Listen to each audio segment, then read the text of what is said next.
சம்பா ரவை வச்சு ஒரு ஹெல்த்தியான கேசரி எப்படி செய்யலான்னு பார்க்கலாம். அதுக்கு 2 டம்ளர் தண்ணி எடுத்துக்கோங்க. ஃபுட் கலர் ஆட் பண்ணிக்கோங்க, அது ஆப்ஷனல் தான். இப்போ ஹீட் பண்ண போகிறோம். ஒரு பேன் எடுத்துக்கோங்க, நெய் ஆட் பண்ணிக்கோங்க 1 ஸ்பூன். பொடியாக கட் பண்ணி கேஷ்நட் ஆட் பண்ணிக்கலாம். நல்லா ஃப்ரை பண்ணிக்கோங்க. நல்லா ப்ரௌன் கலராக சேஞ்ச் ஆகணும், இந்த மாதிரி கோல்டன் ப்ரௌனில் வரணும். இப்போ எடுத்து வச்சிடலாம். இப்போ அதே பேனில் 1 டம்ளர் சம்பா ரவை ஆட் பண்ணிக்கலாம்.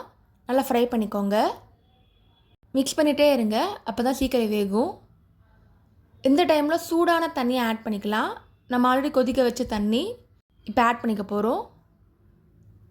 சூடு தண்ணி தாங்க அதை ஆட் பண்ணணும், அப்போ தான் ரவா கட்டி இல்லாமல் வரும். இப்போ வேக வச்சாச்சு. இப்போ நல்லா வெந்துடுச்சு. இந்த டைமில் 1 டம்ளர் நாட்டு சர்க்கரை ஆட் பண்ணிக்கோங்க. இப்போ நல்லா மிக்ஸ் பண்ணிக்கலாம். நல்லா கலரிட்டே இருங்க அந்த மாதிரி. இப்போ நல்லா பிளெண்ட் ஆகிடுச்சு, சர்க்கரை நல்லா உருகிடுச்சு. இப்போ நெக்ஸ்ட் ஏலக்காய் பொடி ஆட் பண்ண போகிறோம். 1 ஸ்பூன் ஏலக்காய் பொடி ஆட் பண்ணிக்கோங்க. நல்லா கலரிட்டே இருங்க. ஏலக்காய் ஃப்ளேவர் ஃபுல்லாக இறங்கணும். ஃபைனலாக கேஷ்நட் ஆட் பண்ணிக்கலாம்.